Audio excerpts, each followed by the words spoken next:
India న్యూజిలాండ్ల మధ్య ప్రారంభమైన 3 వన్డేల సిరీస్లో మొదటి వన్డే నిన్న వడోదర వేదికగా జరగ్గా భారత్ ఈ మ్యాచ్లో 4 వికెట్ల తేడాతో న్యూజిలాండ్ ఓడించింది.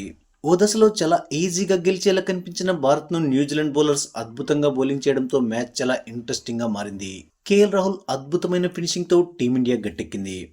ఇక మ్యాచ్ ముగిసిన తర్వాత న్యూజిలాండ్ ఓటమిపై స్పందించిన బ్రాస్వెల్ మ్యాచ్లో ఓడినప్పటికీ తమ ప్రయత్నం పట్ల సంతోషం వ్యక్తం చేశాడు. బ్రాస్వెల్ మాట్లాడుతూ, ఈ రోజు మేమాడిన విధానం చూసి గర్వపడుతున్నాం.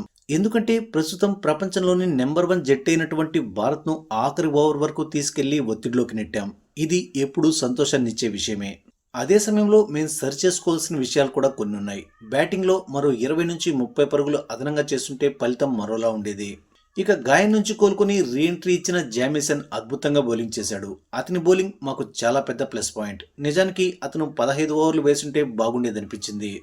అలాగే మా బ్యాటర్స్ కూడా ఈరోజు అద్భుతంగా రాణించారు. మిచెల్ మరోసారి తన కన్సిస్టెన్సీని కొనసాగించాడు. అయితే చివర్లో ఎక్స్ట్రాగా మరికొన్ని పరుగులు చేస్తుంటే మ్యాచ్ ఇంకా రసవత్తరంగా సాగేది.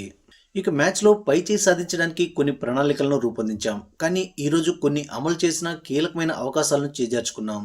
భారత్లో లైట్ల కింద ఆడడం అంత ఈజీ కాదు. కానీ మేం మా కోసం కొన్ని హై స్టాండర్డ్స్ను సెట్ చేసుకున్నాం. వాటి కోసం నిరంతరం శ్రమిస్తూనే ఉంటామని మైకేల్ బ్రాస్వెల్ చెప్పుకొచ్చాడు. ఇక ఈ మ్యాచ్లో ముందుగా బ్యాటింగ్ చేసిన న్యూజిలాండ్ 50 ఓవర్లో 8 వికెట్లు కోల్పోయి 300 పరుగుల భారీ స్కోర్ చేసింది. Daryl Mitchell, Devon Conway, Henry Nicholls half సెంచరీలతో రాణించారు. టీమిండియా బౌలర్స్లో మొహమ్మద్ సిరాజ్, హర్షిత్ రాణా, ప్రసిద్ధ్ కృష్ణ 2 వికెట్లు తీయగా కుల్దీప్ యాదవ్ 1 వికెట్ దక్కించుకున్నాడు. అనంతరం చేజింగ్లో టీమిండియా మరో 6 బాల్స్ మిగిలుండగానే టార్గెట్ను చేజ్ చేసింది. విరాట్ కోహ్లీ 91 రన్స్ చేసి త్రుటిలో సెంచరీ చేజార్చుకోగా శుభ్మన్ గిల్ హాఫ్ సెంచరీ చేశాడు. శ్రేయస్ అయ్యర్, కేఎల్ రాహుల్, హర్షిత్ రాణా విలువైన పరుగులను యాడ్ చేశారు. దాంతో టీమిండియా ఈజీగానే విజయం సాధించగలిగింది.